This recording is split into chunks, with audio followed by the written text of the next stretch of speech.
ان الخیر والشر بقدر، اور خیر و شر یہ اللہ کی تقدیر کا حصہ ہے، اللہ کی تقدیر ہے ساری۔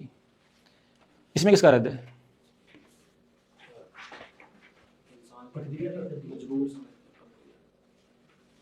قدریہ کا۔ قدریہ کون ہوتے ہیں؟ وہ جبریہ ہوتے ہیں۔ قدریہ کون ہوتے ہیں فرحان بھائی؟ تقدیر میں حسن تقدیر کا انکار کرتے ہیں کہ انسان ہی سب کچھ کرتا ہے، ٹھیک ہے، قدریہ ہی ہوتے ہیں، جنہیں معتزلہ بھی قدری ہیں اصل میں، ٹھیک۔ تو ان الخیر والشر بقدر یہ اصل میں ہے قدریہ کے رد میں۔ اس میں بھی تین باتیں آپ اپنے سامنے رکھیں۔ سب سے پہلی بات یہ ہے کہ خیر و شر یہ اللہ کی طرف سے ہوتا ہے۔ اس دنیا میں جو بھی ہو رہا ہے یہ کس کی تقدیر ہے؟ فلسطین میں اگر بچے مر رہے ہیں تقدیر ہے کہ نہیں ہے؟ کیا کہتے ہیں؟ اللہ کی تقدیر ہے نا محمد بھائی؟ اللہ کو پھر قصوروار ٹھہرایا جا سکتا ہے؟ نہیں، وہ بات آگے آئے گی۔ لیکن تقدیر کس کی ہے؟ کسی بندے کو ناحق قتل کر دیا جاتا ہے، اس کی زمین پہ قبضہ ہو جاتا ہے، اس میں دیری ہوتی ہے، دنیا میں بچے مر جاتے ہیں، بڑا کچھ ہوتا ہے نا، تقدیر سے ہوتا ہے کہ نہیں؟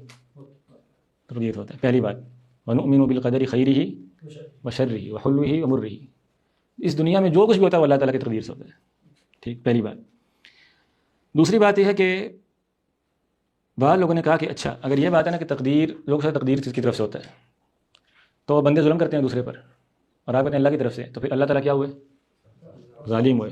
شبہ ہے کہ نہیں ہے؟ مضبوط بات ہے بڑی۔ آپ کہہ رہے ہیں جو کچھ ہوتا ہے کس کی طرف سے ہوتا ہے؟ اللہ کی طرف سے ہوتا ہے۔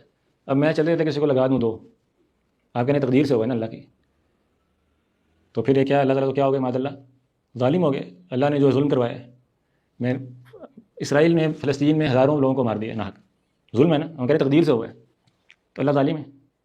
یہ شبہ تھا کن کا؟ معتزلہ کا، قدریہ کا، ٹھیک ہے۔ انہوں نے یہ اس مسئلے کو کیا کہتے ہیں؟ خلق افعال العباد۔ سنا ہوا کہ نہیں سنا ہوا؟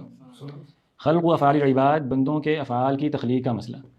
معتزلہ نے کہا کہ بندے جو کچھ کرتے ہیں نا اس میں بڑی اوٹ پٹانگ کرتے ہیں، یہ بڑی فضول حرکتیں کرتے ہیں، باقی کرتے ہیں، تو یہ ہم اللہ کی طرف نسبت نہیں کریں گے، اس کہ یہ اللہ کی تقدیر سے نہیں ہوتا۔ تو پھر کیا؟ خلق و افعال العباد، بندے اپنے افعال خود پیدا کرتے ہیں۔ اگر بندوں کے کاموں کی نسبت اللہ کی طرف کر دی تو معاذ اللہ کیا ہو جائے گا؟ اللہ تعالیٰ ظالم قرار پائیں گے۔ اسی لیے معتزلہ کا ایک نام کیا؟ اہل العدل۔ معتزلہ کے اسماء میں سے ایک نام کیا ہے؟ وہ کہتے ہیں ہم اہل عدل ہیں، ہم عدل کرنے والے ہیں۔ کیا مطلب ہے؟ یعنی ہم اللہ تعالیٰ کی طرف ظلم کی نسبت نہیں کرتے، ہم عدل والی بات کرتے ہیں۔ تو بہرحال بات اصل میں کیا ہے کہ اللہ تعالیٰ کی تقدیر لکھنے کا معنی یہ نہیں کہ اللہ نے آپ کو مجبور کیا۔ اب مسئلہ اہل سنہ کیا کہتے ہیں؟ اہل سنہ کہتے ہیں کہ اللہ تعالیٰ کا ایک ارادہ ہے، جیسے اب وہ علمی بات کرواتے ہیں۔ اللہ کے ارادے کا معنی اللہ نے سب کو مجبور کیا ہوا ہے۔ اللہ کا معنی ہے کہ اللہ تعالیٰ نے ہم لوگوں کو اختیار دے رکھا ہوا ہے، جو چاہو کرو، اجازت دی گئی اللہ تعالیٰ نے۔ اب اس اجازت کا تقاضا کیا کہ ہم چاہیں تو اچھا عمل کریں، چاہے تو برا عمل کریں، اپنے پورے اختیار کے ساتھ۔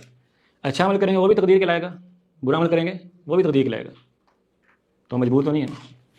یہ اتنا آپ کہہ لیں بنیادی عقلی فلسفہ ہے کہ جس بندے کو تقدیر کی بحث کا نیا پتہ ہوگا نا، آپ اسے پوچھیں آپ نے کام خود کیا ہے کسی نے کروایا؟ میں نے خود کیا، بس یہیں کی بات ختم ہو جاتی ہے۔ تمام انسانوں کا کامن سینس ہوتے ہیں، بنیادی انسانی عقل جسے ہم کامن سینس کہتے ہیں، اس کا یہ اتفاق ہے کہ ہر بندہ کام کیسے کرتا ہے؟ اپنی مرضی سے کرتا ہے، کسی شعبے کی ضرورت نہیں ہے اس مسئلے میں، ٹھیک ہے۔ اللہ کا جو علم ہے، اللہ کی جو تقدیر ہے، اس نے اس کو لکھا ہوا ہے، اس کی مشیت سے نافذ ہوتی ہے، جتنی ساری باتیں کہ اللہ کے ارادوں میں سے قرار ہے، آپ اپنے کام سے کام رکھیں۔